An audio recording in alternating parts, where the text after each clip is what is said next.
Alright, Hazelmaker here. I'm gonna go through some quick the menu options for the F360 Plus dual camera dash camera dealie.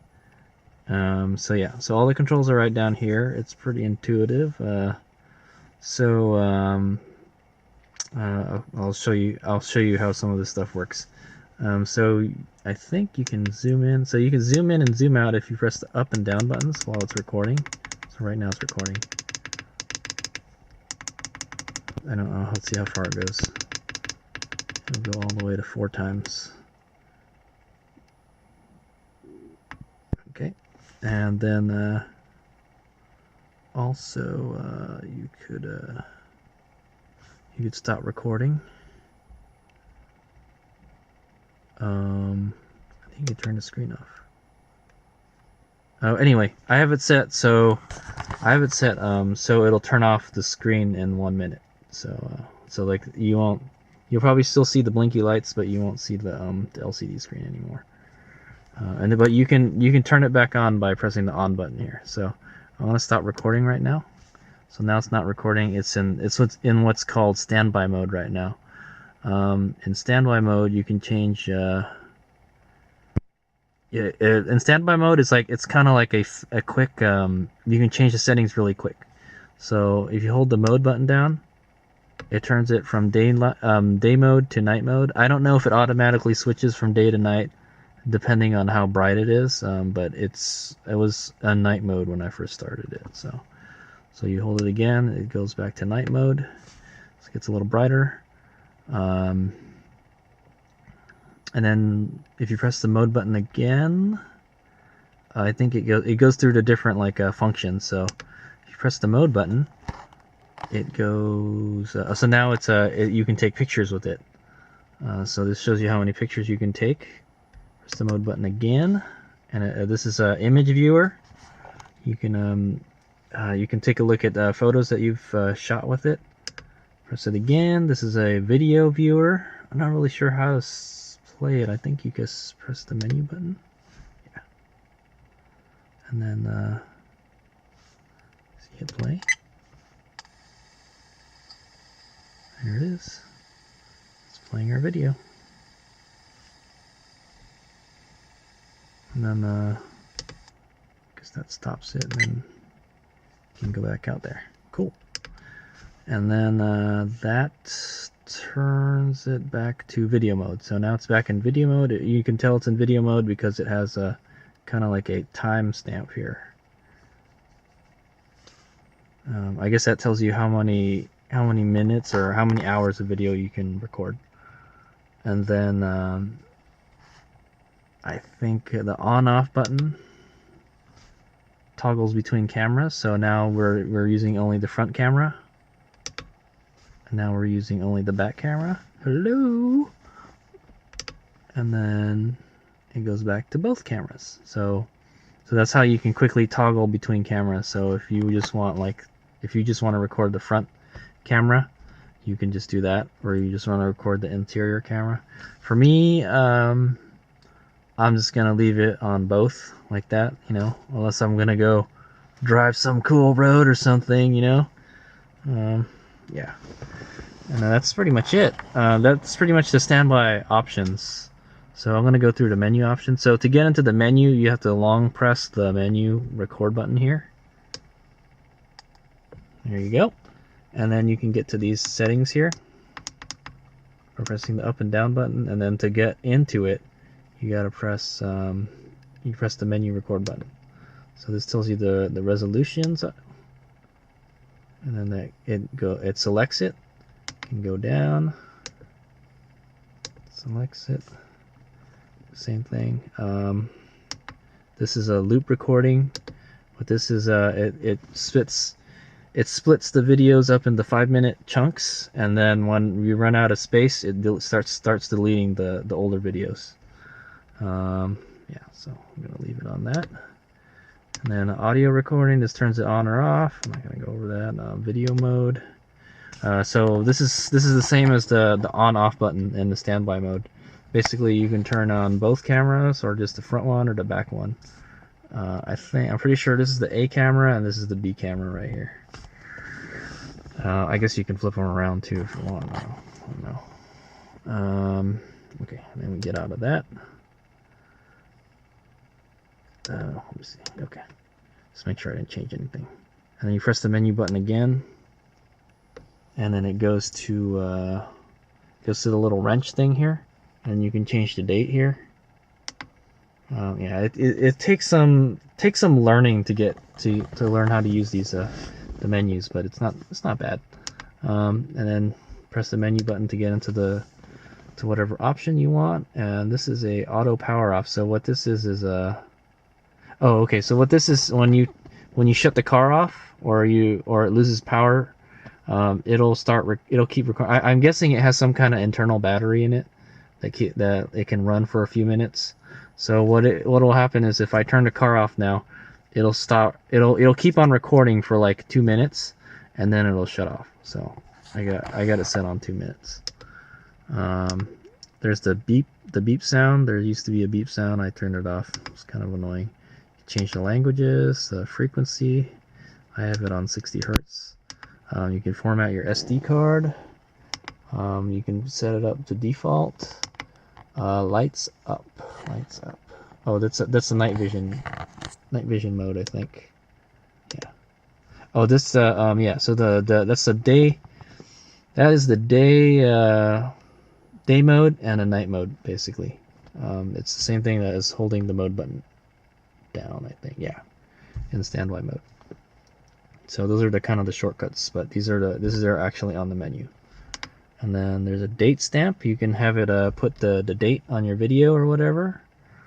And then there is a screensaver. So what the screensaver does is after you're done touching anything, it turns this LCD screen off after 1 minute. And then you can turn it back on by pressing the on-off button. So that's pretty cool. I have it set to 1 minute.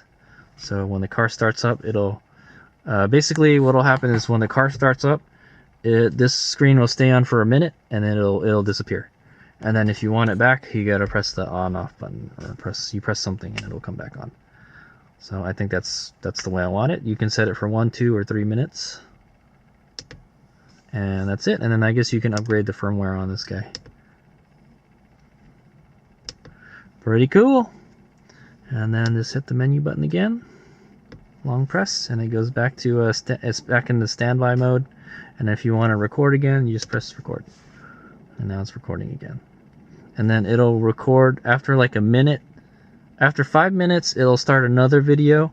And then after a minute, this LCD screen will turn away. So that's the way I have it set up.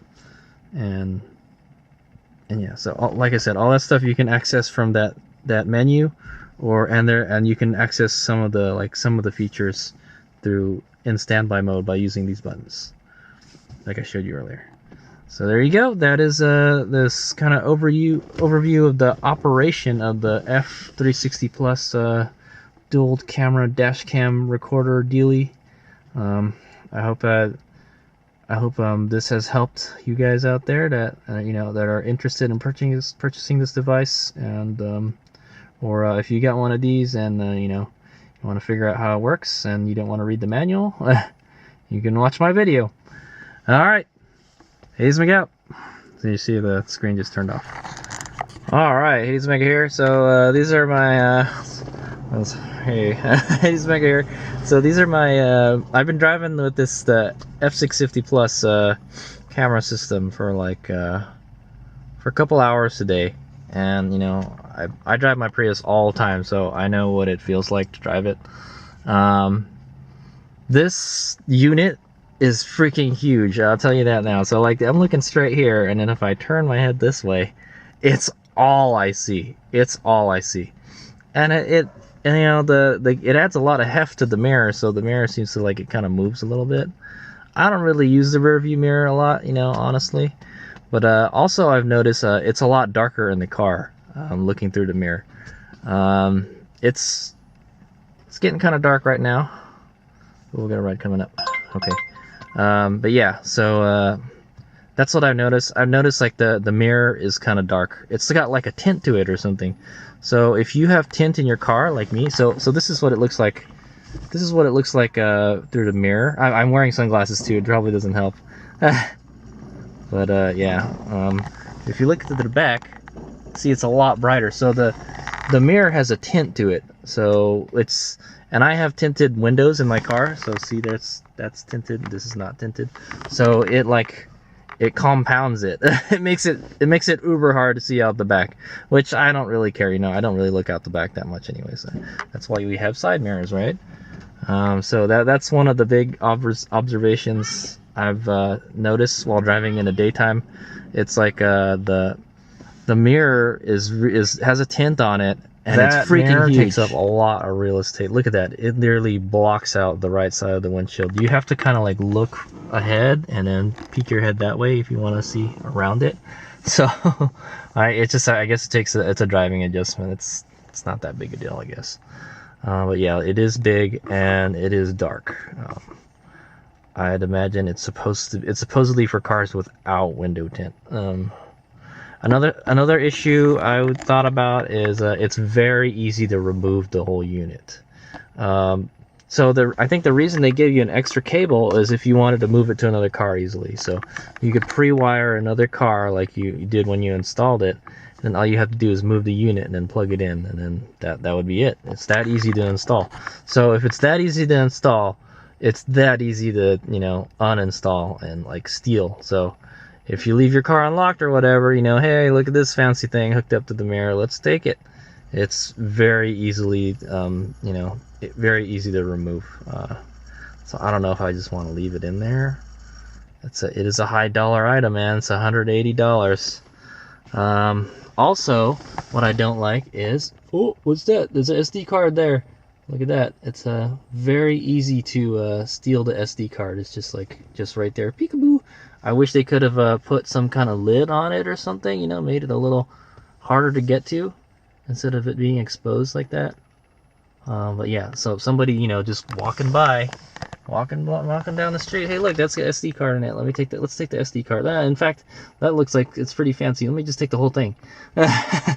So yeah, it's kind of weird. The lights glows purple in the camera, but it doesn't look like that way to me. Let's just be that infrared light or something. Anyway, yeah, so that's another issue I have. It's easy to steal out of the car. So if somebody wanted to steal it out of the car, like you left your car unlocked or unattended, you know, it would only take a few seconds to go steal it, you know. And it is somewhat noticeable. If it didn't have these, you know, big honking cameras sticking out of it, then yeah, it would look kind of like a normal mirror. But it doesn't, and it's got these freaking cameras sticking out of it. So it definitely doesn't look super OEM when you install it. So that's another issue I'm thinking about. It's really easy to steal, which would suck because it's not a cheap, you know, oh hey, I got stolen, I can just buy another one type of thing. You know, it's $180. It's quite a chunk of change. And then, like I mentioned, I don't think I mentioned it, but yeah. So I run my my phone here. This is my office here, and like whenever if I'm parking and like idle, I'm waiting for another ride. I'm an Uber driver, by the way. I usually leave the accessory on so it charges their phone. So that would leave this recording. It's not that big of an issue, but it's like it's constantly recording stuff, you know, even when I'm, you know, just sitting around. So it's not that big a deal. Also, I think I kind of want to get a 64 gig card, so it can carry more movies, you know, just in case. So I'm thinking of trying a 64 gig card in it to see if it works. I think I read somewhere that it probably does. You can probably just format it with this guy and then it might play it though. We'll see. I would guess like 64 gigabytes would be enough to do like a whole day of footage maybe. Who knows? So I've yet to review the image quality of the video. I'll make a separate section on the video, on the review on that one. But yeah, so those are just my those are some of my quick observations from driving with it for like a couple hours today in the daylight. At night last night, I don't know, it doesn't really make. Actually, it's a lot less conspicuous at night. You don't notice it as much at night. Plus, it's super black.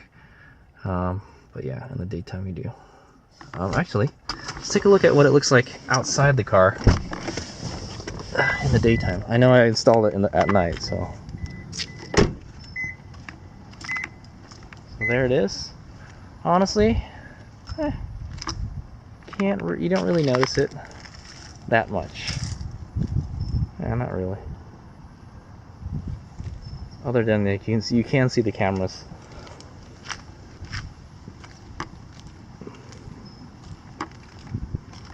Yeah. So there you go. There's some quick thoughts on it. I might do some night driving with it tonight. We'll see how it is. But yeah, it is definitely takes some. You have to adapt your driving to it. The best thing to do if you don't have a big honking windshield, and the Prius has a pretty big windshield, is to look forward and around it if you really need to look in that direction. You know, I haven't had any problems doing that today, so it's just you gotta adapt your driving. Also, another thing I want to mention about it being on while it's an accessory. I don't know how much power this thing eats up. I haven't had any issues with it draining the battery. The car started every time, so I don't think it eats up that much power. But you know, that's just something to think about. Like, hey, you know, if you leave your car on, you know, accessory, listening to music or charging something, or like what I'm doing right now, it may drain your battery.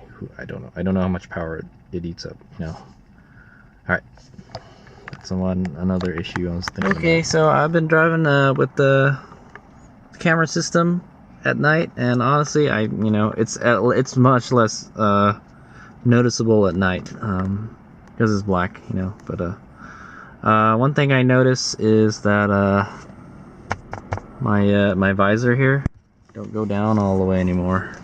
I kind of have it. Well, I have it tilted this way more. That's probably why this side goes up all the way. So the passenger goes down all the way, but the driver doesn't. So it's kind of annoying. But you can still bring it down, so it's okay, I guess. Yeah. So honestly, there's no really issues driving it at night, I guess. I don't really notice it. Yep. So those are my observations. Here's me out.